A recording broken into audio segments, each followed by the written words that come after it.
Honourable Member for St. James North, I wish to welcome you to this honourable chamber and trust that you will maintain the rich traditions and high standards of this honourable chamber, and that you will also contribute meaningfully to debates. I wish you all the best as you stay in this honourable chamber.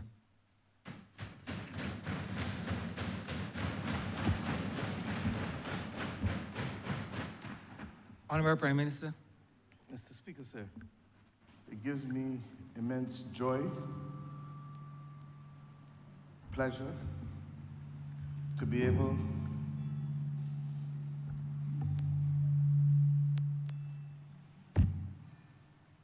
let us go again.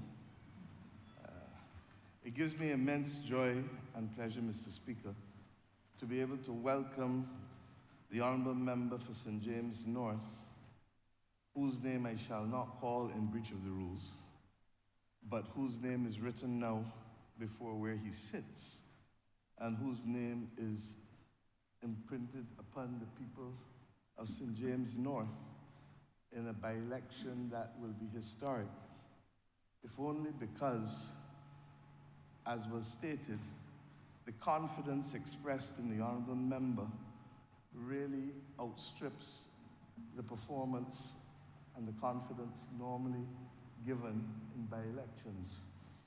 The Honourable Member secured 84% of the vote.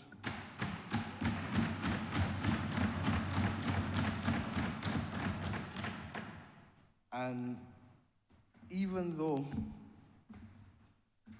there are concerns about the extent of the turnout, we have shown clearly that of the 8,534 members, roughly 2,068 persons were either overseas, deceased, or had moved. And to that extent, reflects admirably. When we have looked at the performance across the board in that constituency and others, the votes garnered, even with a lesser turnout, approximate to that which is garnered with a normal turnout. And that is perhaps the point that I want to make, reflecting the fact that he stands in here today comfortable with the knowledge that the people of St. James North have spoken decisively. I want to say to the youngest member of this chamber that of course we expect that he will adhere to the best precepts and principles of this chamber, but that he comes here with something that I hope he never loses, and that is humility. A humility that is grounded in seeing people, hearing people, and feeling people. And a humility that reflects a level of empathy that is utterly and absolutely critical in this world in which we live. On Thursday last, I had to give a eulogy to the Honourable Chester Rock.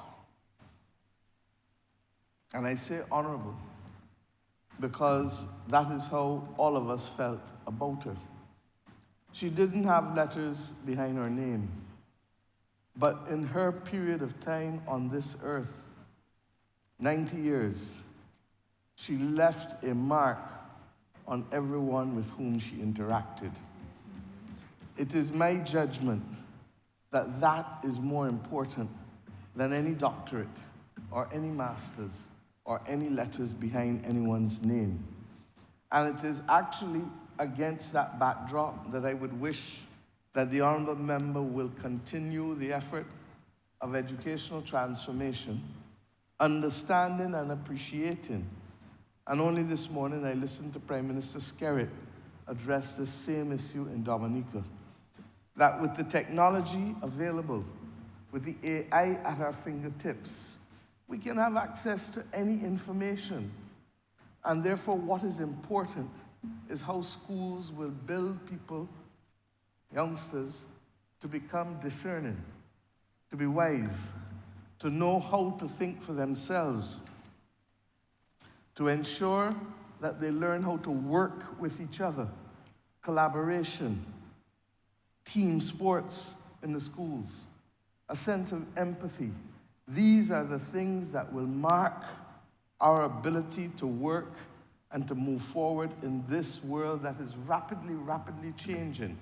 And in this world that regrettably is prone more to conflict, more so than at any other time since World War II. It is against that backdrop, Mr. Speaker, sir, that I look forward to the contributions in terms of his participation in debates and the moving of resolutions, but equally to the overall contribution that the honourable member will make to the children of this country, to the future of education, and by extension, knowing how much education means to us as a nation. Because without that, our people will not be able to achieve the most that they can achieve. That we look forward to his leading the most comprehensive educational transformation that this country will see. And I say so as a former Minister of Education, hoping that he will be able to eclipse the efforts of all of us who have served in the post-independence era. Because if ever this country needed it, it is now. If ever our children needed to be rooted and to be ready to be global citizens with Bajan roots, never forgetting who they are, but capable of going anywhere on planet Earth and representing themselves and their nation, it is now. So, Mr. Speaker, with those few words, I say simply to a big man from a big woman that I trust and pray that he will add to the social, economic, and national progress of this nation, but more so to the quality of lives of individual Bajans, one by one, by one, by one, from St. James North to the entire country of Barbados through our young people. God bless you, and may you have a long career in this honorable chamber. Thank you.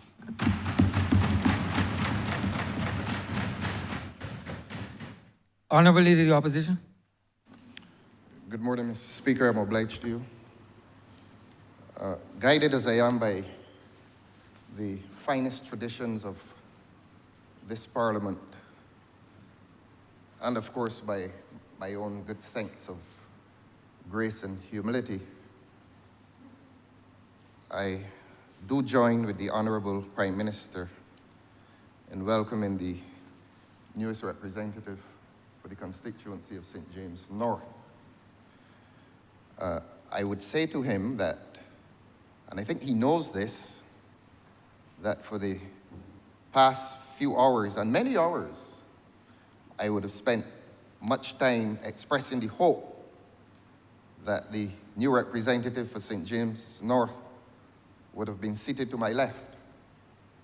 And of course, he is aware that I meant more immediately to my left. And there has been some conspiracy, in a kind way, in a good way, to put the new representative to my left. And he smiles, and so do I. But it is my duty to welcome the new representative and to remind him that while many voted for him and not as many voted against him, and as the Honourable Prime Minister may have suggested, some who did not vote at all. And so if there are three categories within that list, I'm absolutely certain that the new representative knows that his is the voice for all of those persons. That there is no greater honor than to be called upon to represent other persons and to be their voice. That is what you are. And it is said elsewhere, somewhere I read, that unless the voice of suffering is heard, the truth is never entirely told. And I want to feel that the new representative will abide by that principle, that not only will his voice be that in representation of those who have adequate voice, but it will be for those persons who suffer, who have that inadequate voice, and that he will speak for them as well. And that I say this to him, to the honorable member, that if on occasion he lapses and should forget to speak for them, I will assist him in being that voice for those persons in that good and noble constituency of St. James North who lack that voice, who lack that adequate voice. And so I repeat, a condition of truth is that the voice of suffering will be allowed to speak. And since they don't have speech in this noble assembly, this honorable member today becomes that voice. And I therefore want to welcome him again and to wish him well. And in wishing him well, I'm obviously wishing well for the people of St. James North who have sent this honorable member, and I want to feel confident that he will meet his duty and meet his duty honorably and nobly. So welcome, honorable member, and Your Honor, Mr. Speaker, I'm obliged for this opportunity. Thank you, sir.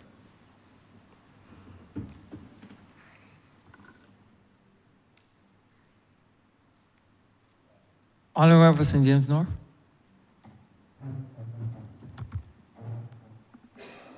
Mr. Speaker, I rise humbly for what, of course, is my maiden contribution in this August chamber. And first, allow and permit me to thank God for allowing me to be here. And second, and of course, importantly, the good people of St. James North, who elected me just under a week ago to represent their affairs in this August chamber, the Parliament of Barbados. But of course, the occasion also behoves me to recognize and be mindful that I'm also joined by my parents, my family, my friends, members of my branch, constituency, and of course also the young people, many of whom will someday, I'm sure, take up elective politics and governance in this country, and in particular, those from the Gordon Greenwich Primary School, the St. Albans Primary School, my alma mater, the Shirley Chisholm Primary School, and my secondary alma mater, the Christ Church Foundation School.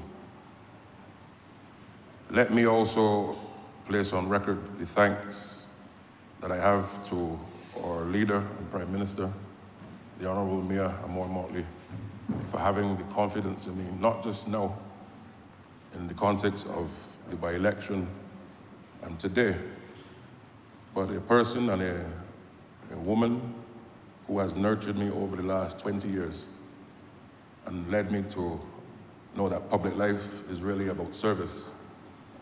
And to my political colleagues in the Barbados Labour Party, Deputy Prime Minister, all of you, I want to place on record my sincere gratitude for working with me, not just now, as I said, but throughout the years, helping me to understand the importance of public life. But I rise not just to thank, but to also share that this is certainly the finest and proudest moment in my life, particularly in the context of public service. I've done a lot of things at the local level, regional levels, international levels, which I've done pretty well. But this, to my mind, to be able to represent my fellow man in my nation, and they repose such a significant level of confidence in me, I'm humbled. Why? Because I don't take lightly the fact that they voted in overwhelming numbers last week, 84% of the vote. And as you've heard throughout the now settled and now concluded campaign, to whom much is given, much is expected. And I want to say to the residents and constituents of St. James North and to the people of Barbados that as long as God gives me breath and I'm in this chamber, I will give of human unwavering, relentless service on your behalf. We live in a world which requires us to ensure that as we move forward in representation, that our parliament, the third oldest parliament in the world, we have a duty to ensure that representation meets the changing global realities. And I see myself as a young man, yes, 42, being up to the task, bringing to bear the experiences that I would have gained throughout the world to help not just the residents and young people and the elders in St. James North, but to help to chart a path forward for those constituents and their lives to be able to ensure that they can maximize their potential. And this chamber allows for me to do so. Equally, from the ministerial point of view, yes, I'm the minister responsible for education in our country. And as you heard our Prime Minister just say to our chamber, our generation requires for us to look ahead and forge ahead and to have a society that is underscored by a robust education system that is anchored by transformation. And I want to commit to everybody in this country for the benefit of generations today, tomorrow, and those unborn, long after we may never even be here, to commit to ensuring that they have, through my skills and working with everyone, both government and opposition, in the interest of the collective, to ensure that we can place Barbados as a nation not just of prosperity, but a country that is anchored by Barbadian values and humility, and living and bringing to life our motto of pride and industry. So I simply just want to say thank you, but of course, now the work begins. And I commit to ensuring that I use, as I said, all of my intellect, my capacity, for the benefit and people of St. James North, and ultimately for fellow citizens of this great nation, Barbados. Mr. Speaker, I'm obliged to you.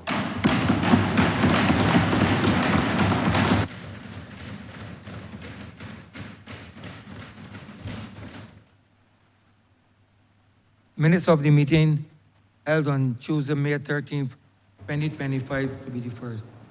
Honourable Leader, Government Business. Thank you, Mr. Speaker. I beg to move that the aforesaid minutes be deferred. Questions that the aforementioned minutes be deferred. All those honourable members in favor, please say aye. Those against, please say no. Me think the ayes have it. The aforementioned minutes are hereby deferred.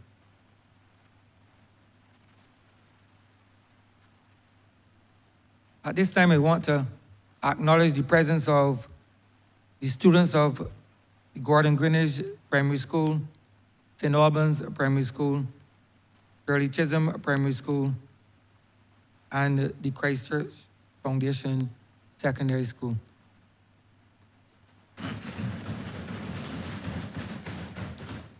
I also want to acknowledge the presence of the parents of the Honourable Member for St. James North and his family and his entire entourage.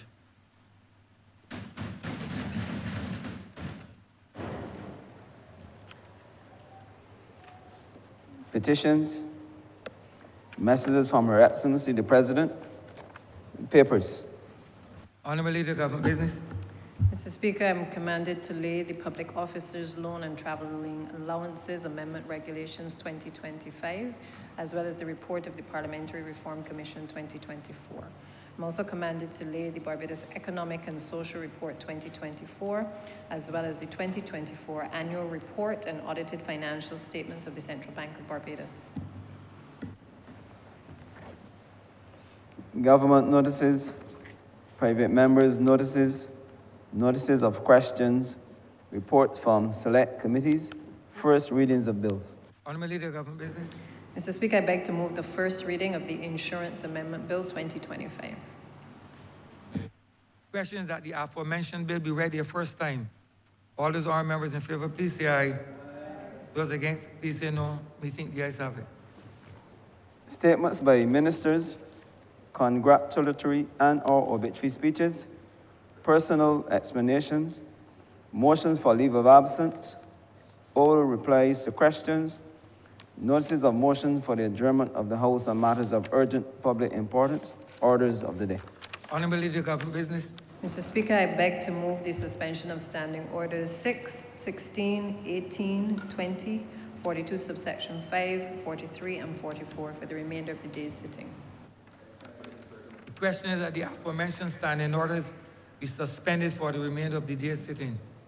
All those honourable members in favor, please say aye. Those against, please say no. We think the ayes have it. The aforementioned standing orders are hereby suspended for the remainder of the day's sitting. Government business, sir. Government business is the order of the day. Order number 14.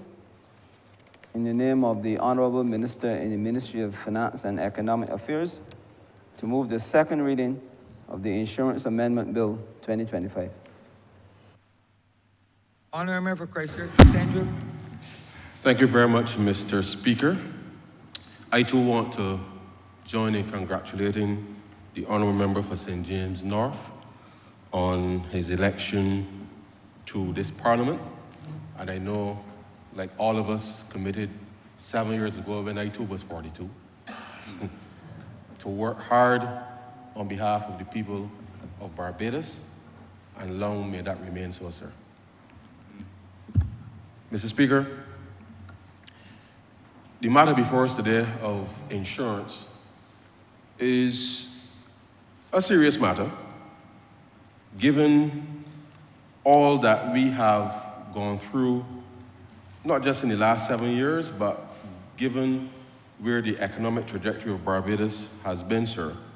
Insurance is a matter that ought to be taken seriously, whether that is home insurance, sir, whether that is motor insurance, sir, whether that is life insurance, sir, medical insurance, sir. These are matters that individually, sir, and collectively as a society, we have to come to grips with, because one never knows, sir, what will happen to any of us at any point in time, to our businesses, and therefore we must plan and provision, I should say, for those unforeseen events that may arise that could impact all of us. The amendments that are before us today, sir, reflect, in a sense, a changing of how regulators globally have been focusing on how insurance companies make those said provisions. And whereas in the past, the provisions in relation to the statutory fund, which is being referred to for the most part in the main act, were back in the day, sir, very prescriptive. And therefore, it did not afford for the fact that through time, sir, as financial instruments became a little more flexible and technology changed access to information, also business operations changed as well, sir, over time, becoming more complex. Individuals, sir, and their appetite for risk. And I want to say to Barbadians, sir, that risk-taking is what we do every day. And therefore, the extent to which one can mitigate against risk, sir, is important to understand and appreciate that as much mitigation as one can put in place, sir, you cannot totally eliminate risk. And therefore, insurance as an industry, insurance as a profession, insurance as a backstop for when things go wrong, sir, I want to wholeheartedly endorse that Barbadians must look at their own risk appetite. And in order for us to be able to move forward and get a more robust economy, that we must not view insurance and insurers as the enemy. Within the context of what's happening globally, sir, climate change, we have seen over the course of the last 15 to 20 years, sir, hurricanes intensifying throughout the Caribbean region as our waters and our seas, our oceans have gotten warmer. And as a result, sir, if you have home insurance, your insurer will write you every year and say to you, the insurance premiums have to go up, simply because insurance, as you are well aware, sir, is a shared risk. It means people coming together, companies coming together to share the risk that if something happens to you individually, that the pool can come to your rescue. And whilst we were spared for some time, sir, significant impacts of physical damage by hurricanes, the reinsurance costs around the region, and it includes, sir, Miami, Florida, in particular, Louisiana, sir, around the Gulf of Mexico, I should say, sir, is part of the insurance pool for the Caribbean. And therefore, as we saw more and more intense hurricanes hitting landfall, it meant that insurance costs in Barbados increased simply because of the impact elsewhere, the damage elsewhere. And therefore, we must come to grips with the fact, sir, that the choice of insurance matters. Now, sir, as you and I both know, if you want to drive boat in Barbados, sir, you're required by law, sir, to have motor insurance. Some of us may have comprehensive insurance. Some of us may have third-party insurance. And the rationale for that, sir, is clear. When accidents happen, sir, someone may be maimed, injured, property may be damaged, and either the cost of providing medical care, sir, the cost of repair must be borne by somebody. And therefore, the mechanism through which, by law, we say motor insurance is mandatory means that as responsible citizens, sir, if we are going to drive, we should have motor insurance. What type of insurance is entirely up to you, but it is available, sir, by any of the general insurance companies in Barbados who can provide that insurance.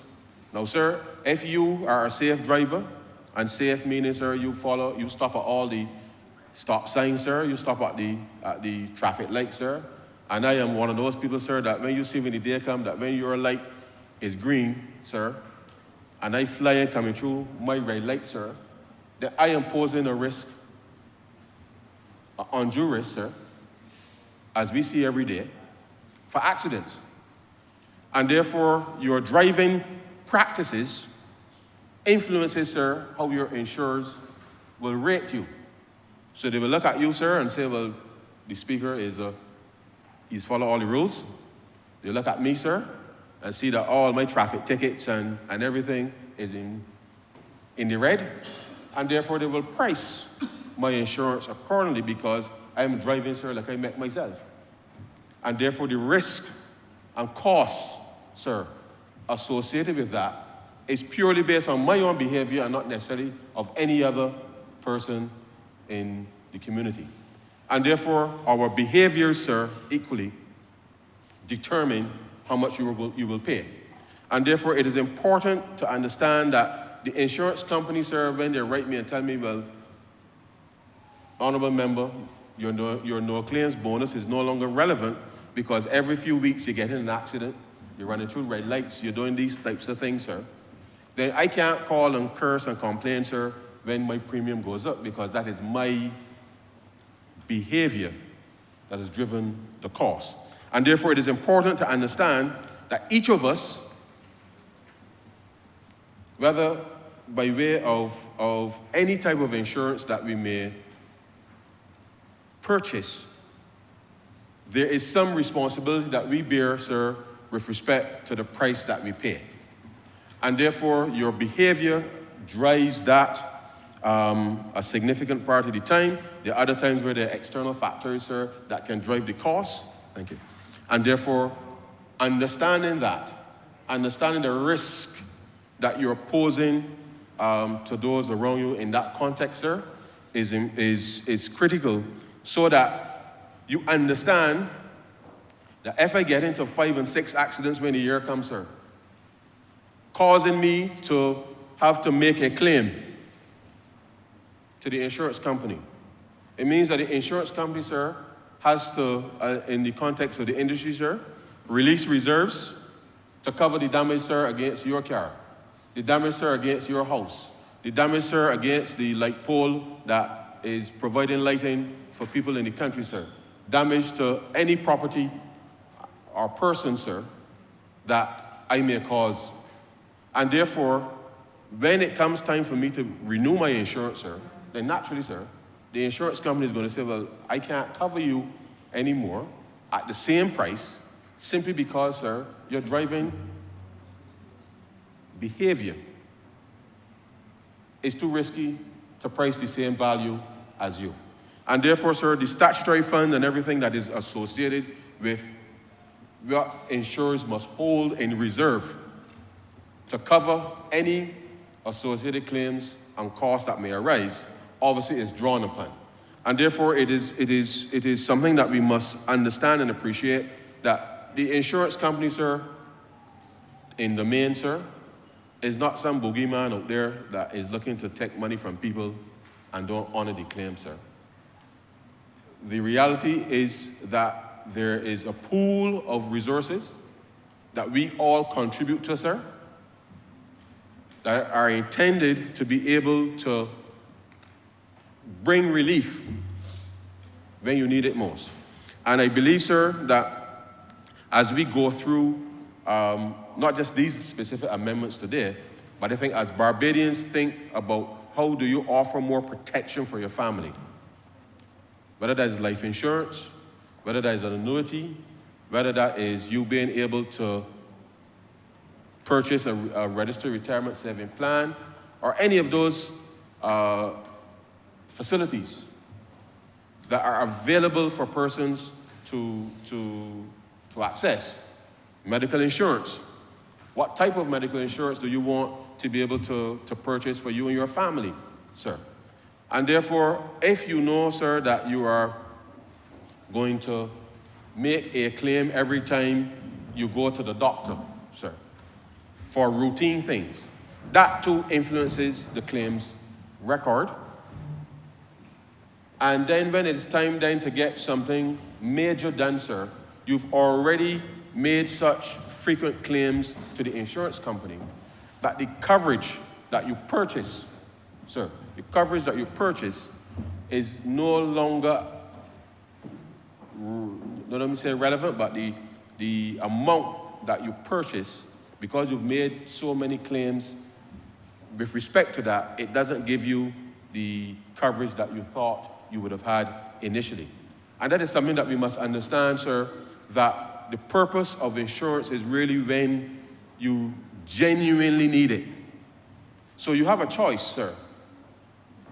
If you use your insurance for routine matters, you have to appreciate that those routine matters will reduce the amount of coverage that you have. If you do not use your medical insurance for routine matters and you leave it for major things like scans and major operations and that type of thing, sir, it means the coverage goes much further. And therefore, whilst I know that there's a propensity to think, well, I pay the insurance company this money every month, and I gotta feel like I gotta get back something. That is not really how insurance genuinely is supposed to work, sir. If that is your attitude, then you will always find yourself, sir, potentially disadvantaged, genuinely so, when you need it most. And therefore, I know that it is something that is tough for people to fully understand and appreciate. But by the same token, sir, I've never gotten in an accident. I pay my car insurance every year, but I can't think, well, should I go and get in an accident so that I can get my car repaired by the insurance company, sir? But that doesn't really make much good sense. But the coverage, I know that the coverage is there in the event that somebody ran through the light and hit me. I at least know that I have coverage, provided that I am alive. And even if I'm not alive, sir, I know that my family will be the beneficiary with respect to insurance. And I'm being very deliberate this morning, sir, before I get into the amendments, because I think we need to also appreciate and understand. When you, sir, purchase life insurance, the life insurance is not for you, sir. You're actually doing it for the beneficiaries that you identify. So insurance is not something that should be taken as something that is for necessarily you, the individual. You're really trying to protect your loved ones, sir. And if you make provisions appropriately for that, with that in mind, sir, then the purpose of insurance then is better understood. So when you take out a life policy and you say that, sir, that your wife and your children are the beneficiaries, you pay that premium every year hoping, sir, I know we want to live forever. But at some point, sir, anything can happen to any of us. And therefore, our families should not be overly exposed, sir, because obviously we've made commitments financially, sir. You have a business, you have a mortgage, your children in school, all these types of things, sir. And therefore, you purchase the insurance that is appropriate for you to be able to cover those things. But those premiums that you're paying every month, sir, those are not premiums for you. Those are premiums for your family or whoever you may wish to be the beneficiary of that insurance policy. And therefore, we must be a little more discerning in terms of what is the purposes of these different insurance products, in order to ensure then that we can build some more financial resilience within the context of Barbados, and to be able to get the economy moving. Now, I say that, sir, given that we've seen in Florida, sir, we've seen in Florida, because of the intensity of the hurricanes, as you know, sir, insurance is now being withdrawn from certain parts of Florida. In California, sir, and this is related to property insurance, that is. In California, with all the wildfires and all of the things that are going on, sir, you're seeing insurance being withdrawn from that part of the world. So here it is, little Barbados, we're trying to make provisions for ourselves to be able to insure our assets. And as you are well aware, sir, if you can't, in a commercial space, sir, if you really can't have some level of insurance, it makes the business proposition particularly challenging. But the reality of it is, sir, that the withdrawal of insurance in certain parts of Florida and California, sir, impacts little Barbados. Because it means then, sir, that the pool has gotten smaller. And those persons who are reinsuring now have to reprice the Caribbean against the backdrop that Florida, a significant part of the landscape, sir, is no longer in the risk pool. And therefore, it isn't that the insurance companies in Barbados here wants to increase anybody's premium. It is just the fact that there are no longer enough properties within the risk pool to be able to absorb, or contributors, let me put it that way, sir, in the risk pool to be able to absorb that. And just bear in mind, sir, that Barbados is only 166 square miles, sir. Could probably fit in Florida a gazillion times, sir. And therefore, we're talking about the number of property, millions of properties, sir. Millions of properties being withdrawn from the risk pool has a significant impact on reinsurance rates in Barbados and the Caribbean. And therefore, we cannot see this as something that's isolated, where you go to your insurer and because of what's happening outside, rates are going up, you're displeased with respect to what is being asked of you. And I think, sir, whilst I know that people make decisions from a budgetary perspective and take risk, sir. We have been working with the General Insurance Association, and as we've also been working with CRIF to be able to provide some mechanism where we have coverage in place, because as you know, sir, whenever there's a house fire in Barbados, more often than not, sir, there's no home insurance.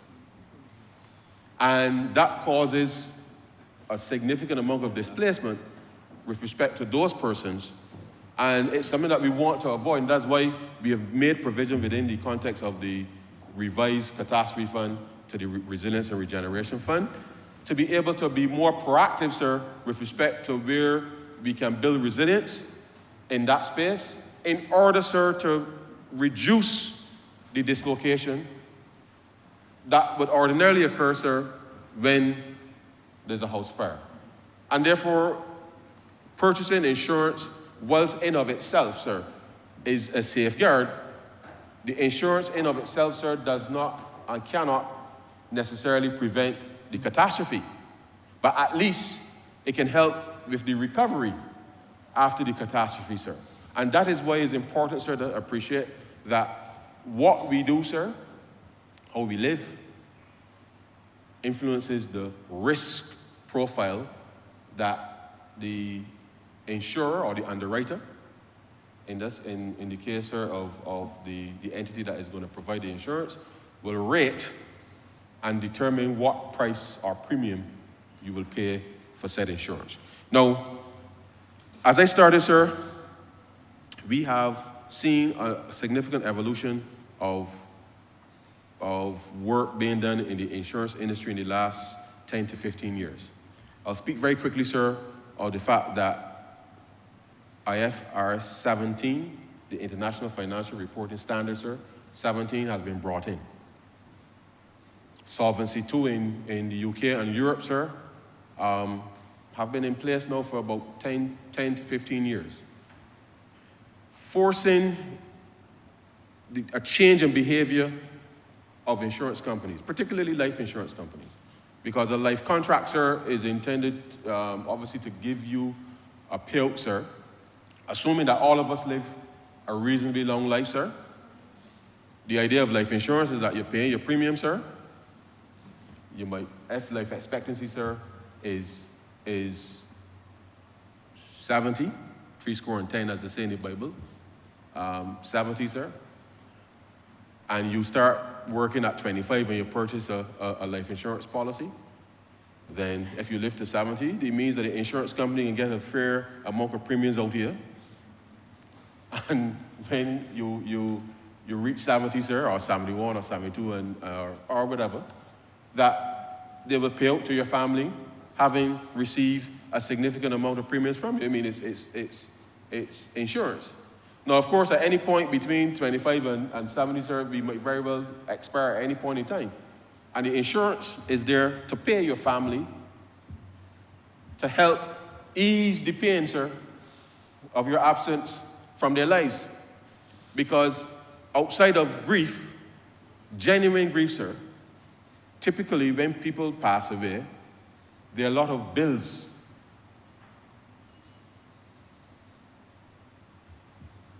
I would wish that honorary members in this chamber make very limited use of their cell phones. It is becoming a norm in this chamber over which I preside for persons not only to use their cell phones, but make it apparent that they're using the cell phones, such that they have all kind of devices in their ears, etc. I really believe that it ought to be a matter of courtesy in this chamber to adhere to the principles, civil, and be civil. Your word to the wise is enough. Continue, honorable member. Thank you so very much, Mr. Speaker. At school, they used to say a breach of common sense is a breach of the school rules, sir, so your advice is well heeded. So as I was saying, sir, life insurance is a product, or a suite of products, I should say, to give some level of financial protection, sir, when someone passes away to the family. And the type of life insurance that you purchase, sir, again, depends on what your circumstances are. But there are generally two types of life insurance, and I will be very quick on this, sir. You have whole of life, sir, or you have term insurance. Whole of life means, sir, that when I purchase the product, whenever I die, sir, the claim will be honored by the insurance company. Term, sir, says I want to purchase something to a specific age. And if you die between when you purchase that product and that particular age, sir, the claim will be honored by the life insurance company. The difference in pricing should be obvious. If you want a whole of life product, sir, irrespective of whenever you die, the whole of life product is more expensive than the term product. It's a matter of probability and maths and statistics and all that, sir, but suffice it to say, what you purchase it for and the purpose matters. And therefore, a person should seek advice as to what is the most appropriate life policy that they may wish to have, with the clear understanding, sir, that if I purchase a term policy to 70, sir, and I live to 75, and I die, there's no claim coming to my family. It must be known and understood up front. So that nobody can walk out and say the insurance company tricked me because I did not, or I misunderstood what the terms or conditions were. And I know, sir, that as you know, sir, as a lawyer, people don't really like to read contracts and these types of things. But these are very basic things that I believe, sir, the public must pay attention to and make the right decision with respect to these matters. Typically, sir, when you want to get a mortgage, the bank, as part of the process, you have to get some type of insurance policy. And I can't give anybody specific advice from this place, sir, but you have to determine whether you want a whole of life policy or a term policy specifically for that purpose, and understand it is for that purpose. Because the financial institution wants to know, sir, that if I die halfway through the mortgage, the money that they lent you to build the house and buy the land, sir, the financial institution wants to know how they can get the money for the remainder of the contract. And that is the purpose of the insurance in that particular instance.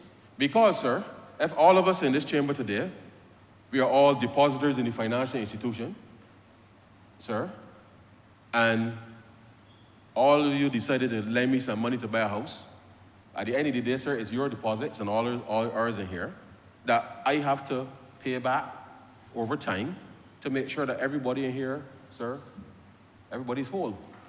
And therefore, if something happens to me in that contract, the insurance is there to ensure that the monies that were lent by the institution to each of us as individuals, there is some coverage in relation to that.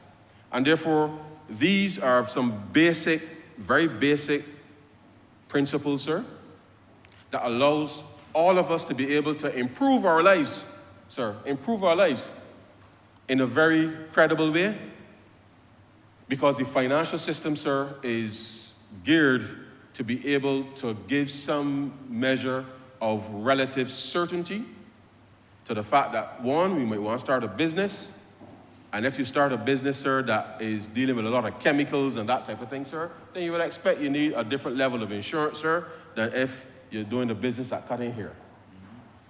It's a different risk profile completely. And therefore, risk was not bad, it has to be managed.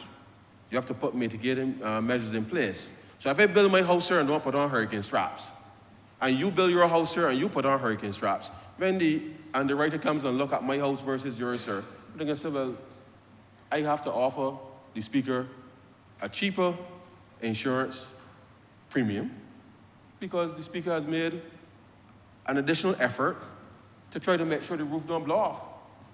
But I can't quarrel, sir, with the insurance company because I refuse to put a few hurricane straps on my house and say that they're favoring you, sir, and leaving me out. So when we do things, sir, to mitigate risk, notwithstanding the fact that the insurance in Florida is being withdrawn, the insurance in California is being withdrawn, you are doing what you can, sir, to help mitigate the increasing costs, whereas me personally, I just out there hoping for the best, sir, hoping that the wind don't blow off the roof. And therefore, there are things that each of us can do individually to mitigate risk. And I just use that as an example of risk mitigation. As you know, sir, there's always been a long debate in medical insurance about pre-existing conditions and these types of things and how that would play out in relation to accessing medical insurance. But here's the thing, sir.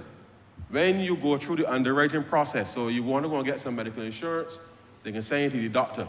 The doctor can do some scans, take some blood tests, and that kind of thing. If your blood sugar too high yes, it's too high, with the HbA1c, I think, test it is, then you become rated for diabetes. Now, sir, as you know, if you're drinking sweet drinks when the day come, eating, and a whole set of things, sir, that contributes, sir, to your risk of developing the complications associated with diabetes and the like. Whereas somebody else now going through the process of underwriting, they're exercising, sir, they're doing what is prescribed, then it means that you can reverse, if you like, those numbers. And by reversing those numbers then, it means that your premium that you ordinarily would pay because of the underwriting process could actually be reduced because there's data to support the risk mitigating effort that you've undertaken with respect to health insurance. And therefore, there are things that people can do individually that helps them to be able to address matters in relation to insurance. But then there are other things, sir, that simply, as they will say in the business, sir, is an act of God.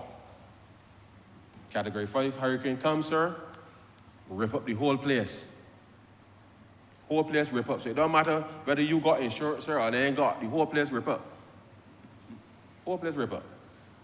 The insurance company then has to call in its reserves to try to recover. Government now has to step up, sir, to be able to recover. And therefore, there are some things that even an insurance company cannot cover. Even though you have the policy, because remember, risk is always intended to be shared. So it is okay if one or two properties got damaged significantly. The insurance company will have resources to deal with that. But if 1 million properties, sir, damage all at the same time, then it makes it almost impossible for the insurance company to decide, well, who gets what in relation to that. And therefore, risk mitigation is absolutely important for us to understand as consumers, and that is why, with respect to the amendments here, that the movement to a risk-based approach for regulation, sir, is where the Financial Services Commission, we are undertaking to go, as opposed to being very prescriptive in relation to these matters. And therefore, as consumers of insurance services, it is going to be important for us to understand how that impacts us. So if you're going to build a house today, sir, if you're going to build a house today, in the mortgage, sir, which you're going to pay over 25 or 30 years, you put in the hurricane straps and all the necessary risk mitigation that you can do up front, because then that gives you more certainty that your house will stand the test of time. Of course, you got to maintain it. You got to do those things along the way to make sure that they keep in place. But the reality is, the risk-based approach now, sir, has to be clearly understood by consumers of insurance to better understand and appreciate, sir, that if I driving about the road wild, sir, causing harm and concern for everybody around me, so let that fella pass, because I ain't know what he can do. That risky behavior, sir, has to be penalized through the process in the context that if you're causing accidents, creating mayhem on the streets, sir, as it relates to motor vehicles, then the pricing, my premium, sir, cannot be the same as your premium.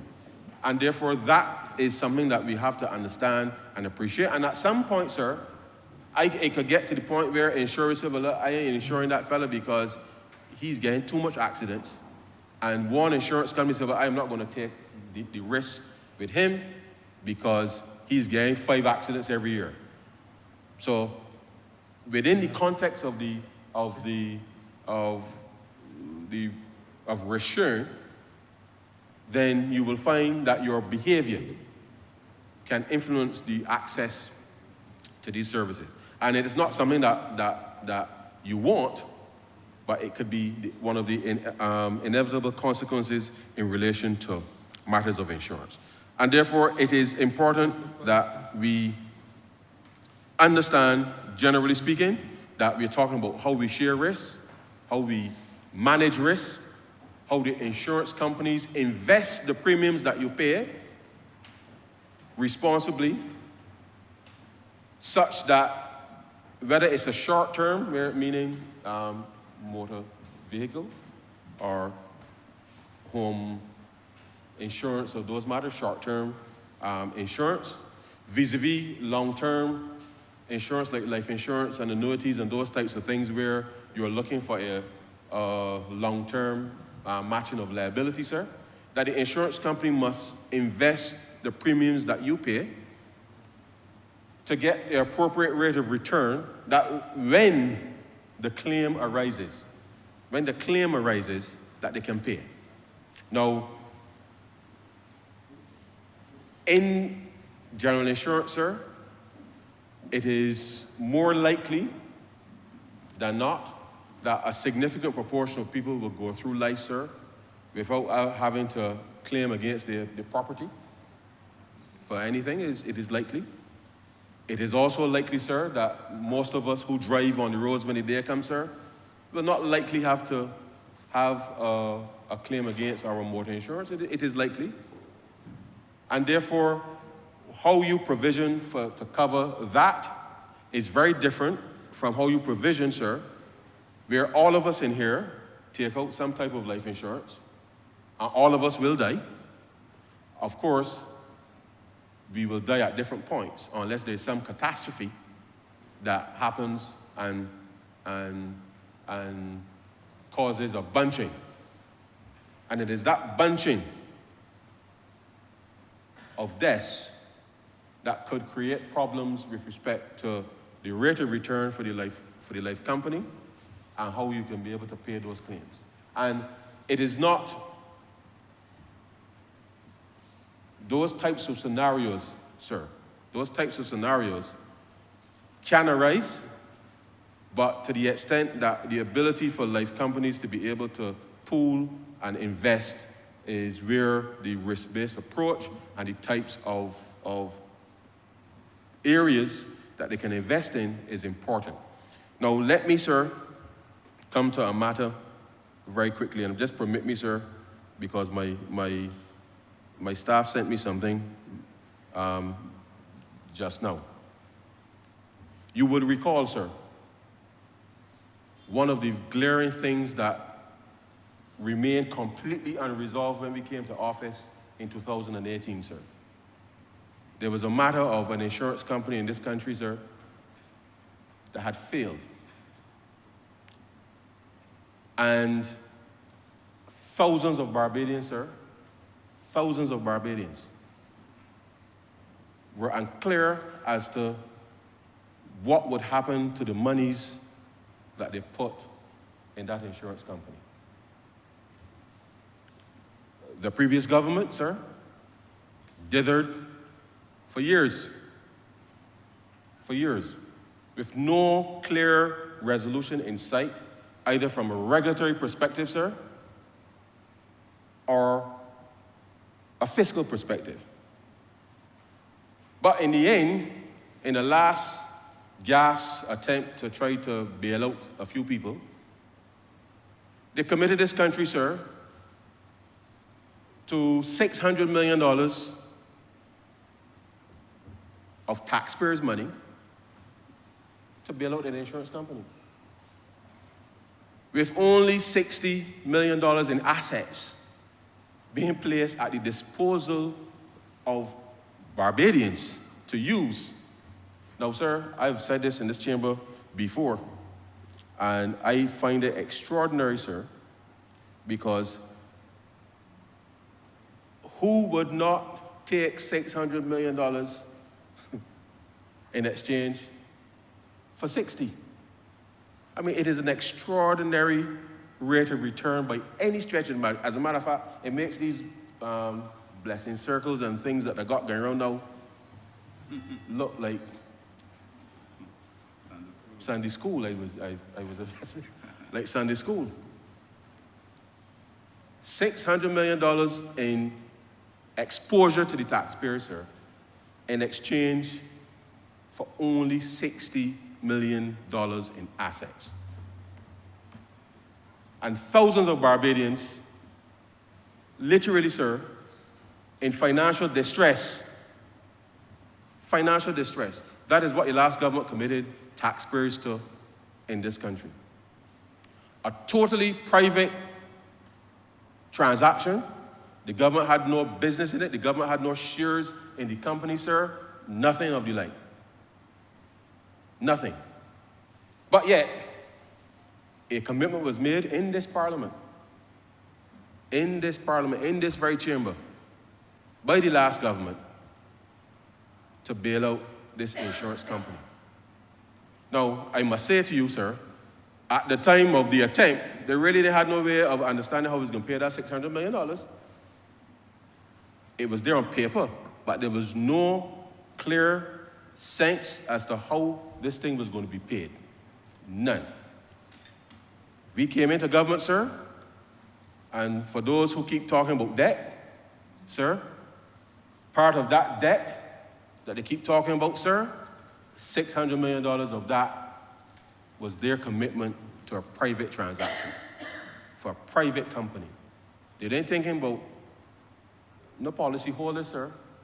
They were thinking about the executives, sir, and themselves. When you look at the Deloitte report, sir,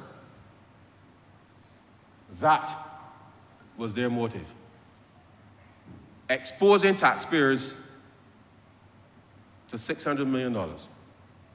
Anyhow, sir, let me just say for the record that having met with those policyholders at Lloyd St. Sanford Center, and I think it was May of 2019, after we had done the debt restructuring, sir, on the domestic side.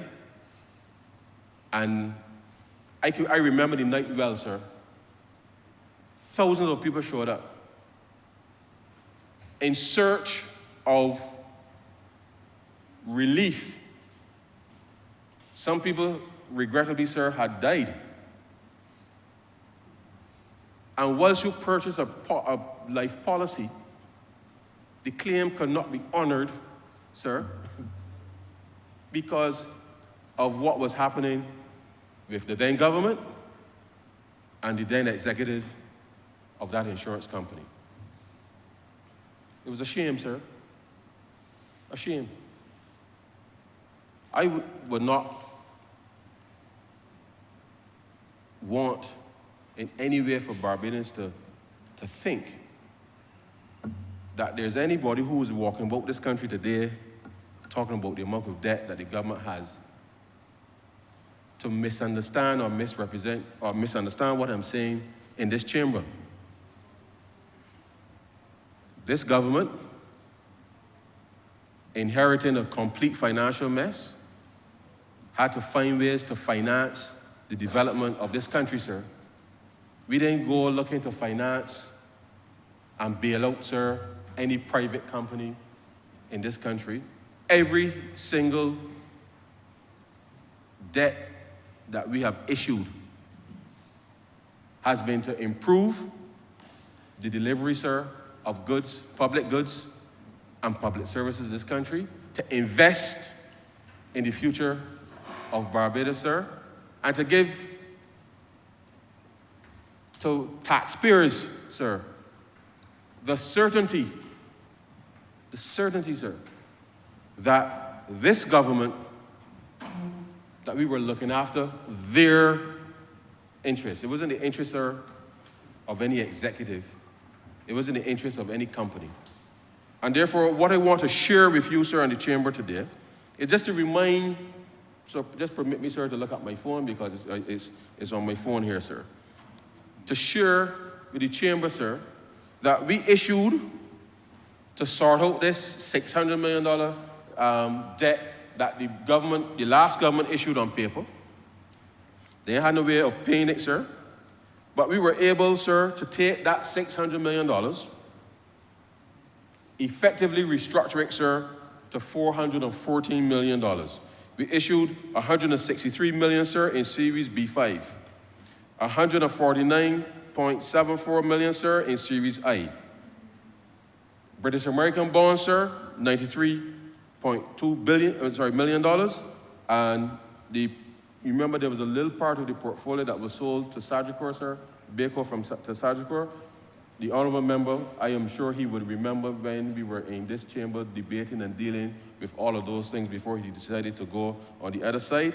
8.12 million, sir, we were able to come to this chamber and have to Sagicor. So $414 million, sir, $414 million, of which, sir, we have paid $107.6 million. So this is all during COVID, sir. This is all during the ash, sir. All during Hurricane Elsa, sir. All during Hurricane Beryl, sir. $107.64 million in principal, sir, and $47.12 million, sir, in interest.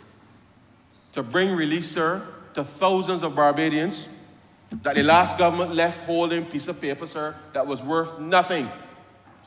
Total, sir, $154 million that we have paid, this government, sir, responsibly paid to bring relief to ordinary Bajans, sir. In addition to that, sir, we also exchanged, because part of the $60 million in assets that I was telling you, sir, about, part of that, 37 million, sir, 37, not 37, sorry, 18.5 million, sir, of those assets were pledged by the last government. So assets meaning, sir, there were plantations in Barbados. And I'm sorry, I don't remember the names offhand, but some of them is St. John and St. Philip. Plantations in Barbados, land in Barbados. The last government, sir, pledged that land to back the claims for insurers in the OECS. So there was land tied up in Barbados for years, sir, for years, that nobody could use, not even for agriculture, nothing, sir, that the last government pledged. Poole, Henley, River, Wakefield, Todd's, a whole list of them. Whole list of them. So when you hear people today talking about what's happening in agriculture, you know what's happening, you know what just forget. Just forget, sir. Just forget. They pledged land that we could not use, so you know what we had to do? We said, well, this ain't making no sense. We have to bring Barbados back into production. We have to get our assets working for Barbadians. And the Ministry of Finance, sir, in discussion with the judicial manager, we said, look, we can't have all this land here, tie up, sir, ain't doing nothing, nothing productive, all kind of coverage and all kind of things on it. It don't make no sense. So we had to end up, sir, issuing $18.5 million in bonds in exchange for the OECS giving up. Imagine that, yeah? The OECS effectively own land in Barbados. Because the last government, the last Democratic Party government, sir, said, we giving you this here in exchange for the policyholders' claims in the OECS. That's what the last government did, sir. But we solve it. And today, bit by bit by bit by bit by bit by bit, all of those lands that were not in production, all of those lands that nothing was happening, some of it is in housing, is going into housing, most of it is in agriculture, sir. And we, sir, are working, as I said 7 years ago, so when I told the honorable member, welcome, I remember it well. We told the people of Barbados that we can work on your behalf. We ain't giving nothing in Barbados to pledge to nobody, sir, that is not a Barbadian. We are using the assets of Barbados, and yes, it has come at a cost. So when they're talking about debt, sir, I want them to also remember that it is their decisions that are costing taxpayers of this country money today.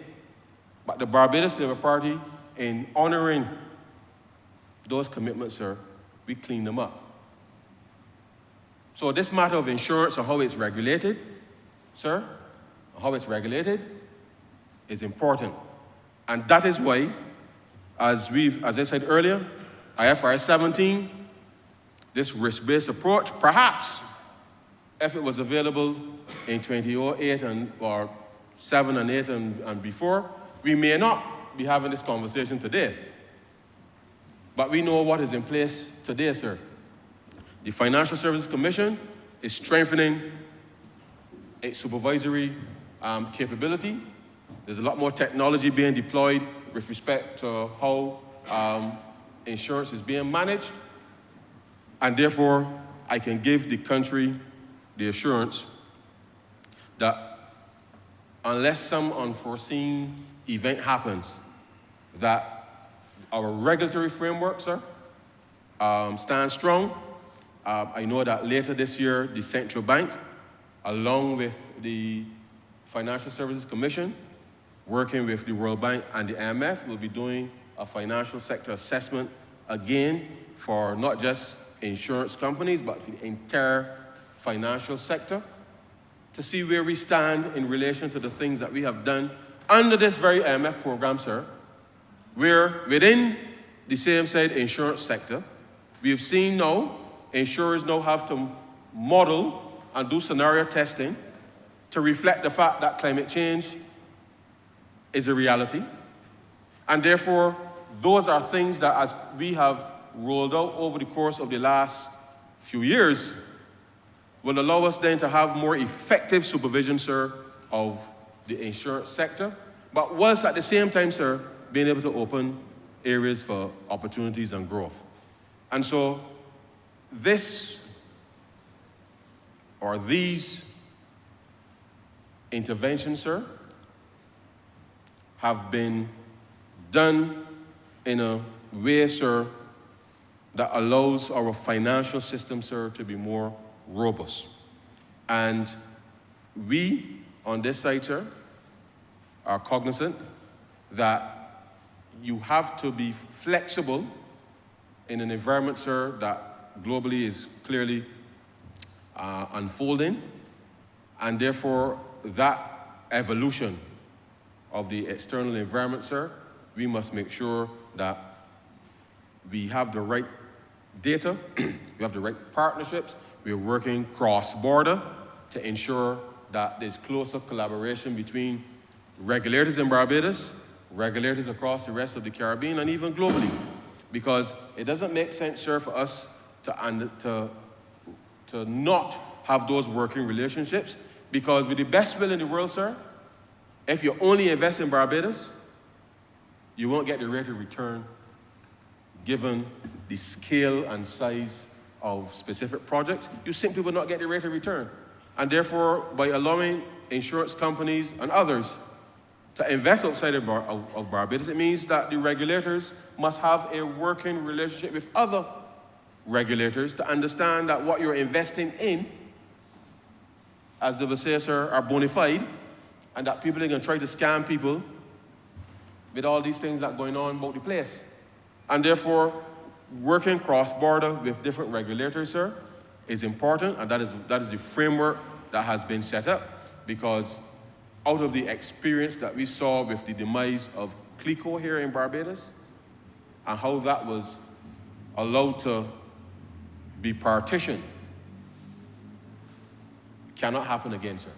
And therefore, these amendments here today give the FSA the flexibility to do a range of things in relation to the risk management of insurance companies, working more collaboratively with other supervisors across the region and internationally to ensure, sir, that the industry can be regulated appropriate to the risk that they're specifically taking, sir. And I think that that is something that this government supports, because we believe that the regulations must allow for the industry to continue to grow, but equally for ordinary Barbadians to be able to access the type of products and stuff that we see available globally, but in a much more responsible way. And so, sir, this matter is a serious matter. I want to also say, sir, a couple of other things. We have been lucky, in a sense, sir. We have been lucky.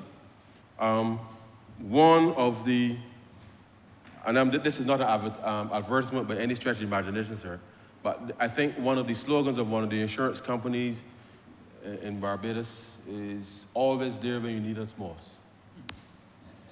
Right? Always there when you need us most.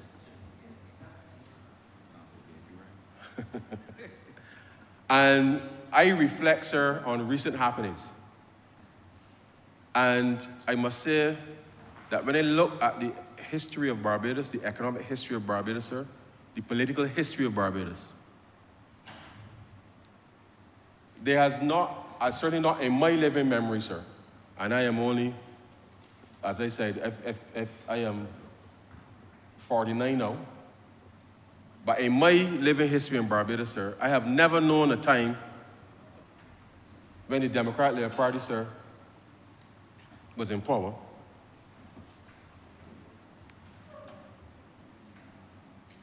that they have left office, sir, with this country in a better condition than they found it. That is my lived history, sir, and I believe, sir, the facts will bear me out on that. We have, as a party and as a government, sir, we have said to the people of this country, we will be there when you need us most. We have been there when you needed us most, sir. And our record, sir, is really second to none. However, sir, the idea that we will allow this country to be managed or mismanaged again, sir, behoves me, because I think we must now come to the realization, sir, that unless there is a credible policy platform for any alternative, doesn't matter who, sir, for any alternative, to come to the people of Barbados, you must be able to demonstrate, sir, the seriousness that is required to manage a complicated economy and a complicated world, sir. And if you're not prepared, sir, if you're not prepared, then you cannot reasonably expect the people of Barbados, sir, to take the risk. The risk. Remember I said insurance is about managing risk, sir. Barbadians must ask themselves very clearly, sir, do we take the risk? Because whilst the Barbados Labour Party we have performed, sir, out of our skin. Out of our skin, sir. And some people believe that it is easy. It is not, sir. We cannot take the risk, sir, And I said it a few nights ago. I believe in my heart, sir, that the other side have proven themselves to be a deterrent to the development of this country. We cannot go through life, sir, where every time the Barbados Labour Party comes to office, it's almost as if you're starting from scratch, sir. Life is a relay, sir, is a relay. And if you pass the baton in the worst shape, sir, then you receive it, then it means that you're not focused, sir, not focused on delivering for the people of this country. And I hope, sir, that as we move forward, that Barbadians understand that this is not just a philosophical or political discussion. This is the lived reality of Barbadians. This is how people will eat and live in this country. And therefore, once we can have discussions about which party is this and which party is that, at the end of the day, sir, if the people's lives are being made miserable by the decisions of politicians, sir, then something is wrong. I know that there's been no government in the history of Barbados that has gone through what this country has gone through in the last 7 years. We have been the insurance policy for Barbados, sir, the Barbados Labour Party. We, sir, have been there when the country needed us most. And Barbadians, sir, Barbadians must now ask themselves one clear question, I feel, sir. Which party do you trust to manage the financial affairs of this country? And as the other slogan says, sir, there's always, you know, people say when the Barbados are party in power, sir, things will be happening. There's got money. Things will be happening. And the other slogan that comes to my mind, sir, is wise financial thinking for life. And therefore, as we embark, just coming out of this by-election, I think the people of Barbados in St. James North have signaled where their wise financial thinking will lay. And therefore, I commit to this country, I commit to this parliament, sir, that as long as I have breath, as the honourable member said, as long as I have breath, sir, this economy, the fiscal affairs of this country, sir, will be managed well. The Barbados Labour Party, sir, will continue to focus on how we bring solutions, sir, to the people of this country. And with that in mind, sir, I am confident that, as we saw recently, that people will appreciate, sir, the effort that we've put in to making wrong things right. There's more work to be done, but I am absolutely confident, sir, that this team that continues to evolve, sir, that continues to evolve, just like the insurance landscape is evolving, sir, that it is with this evolution, sir, that this team will be fit for the time, sir, and the challenges that lie ahead. And with those very few words, sir, I am obliged to you.